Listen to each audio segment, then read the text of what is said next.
All right, next up, Jonah Ellis out of Utah. We talked about him. We talked about the second gen players. We promised you he was coming here. Here he is.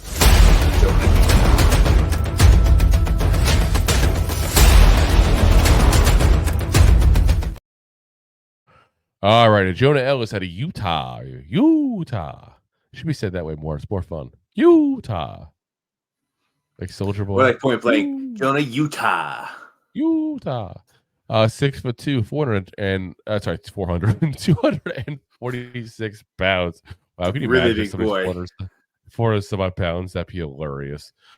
So he is 21 years old. In 11 games, 26 tackles, 6 tackles for loss, 3 sacks, 2 fumble recoveries, and 2 forced fumbles.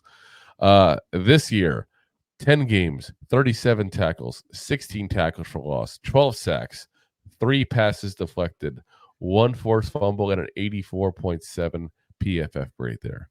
So this is going to sound a little deja vu potentially a little bit here, but very good as far as pros and cons. Very quick, good hand counter. So if you got an offensive lineman that goes to put his hands, he's very good at countering that move real quick and slipping out of it there. Fast first step and doesn't give up. This is a guy, when you watch him on tape, if you got a quarterback that's holding onto the ball, waiting for something to open, sometimes it seems like the guy's going to get pushed to the side. They kind of are away from the play. No, he keeps going. This guy does not shut it off to that whistle blows. I love seeing that. As far as the cons, this is going to sound rude, but he's weak. He's just for the size he is, he just doesn't have a lot of strength. I mean, he's 246 pounds.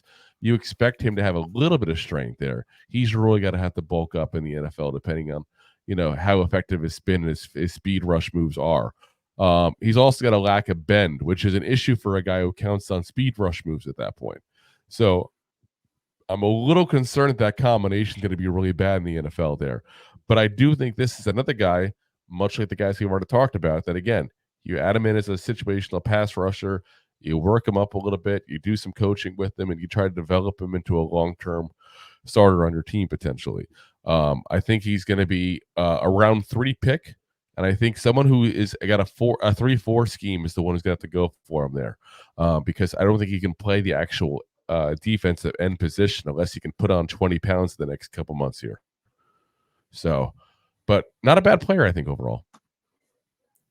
Yeah, he's definitely, like you said, 4-3 is definitely where he's going to go. He's got the talent, and I wouldn't be surprised in a few years you see this guy walking around like 265, 270, looking like Francis. If you tell him to, he will. He's that player. I think. I really think he's going to be that coachable.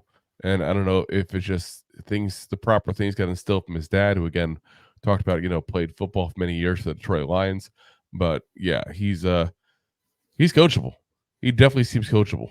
So love that in a player, that's for sure.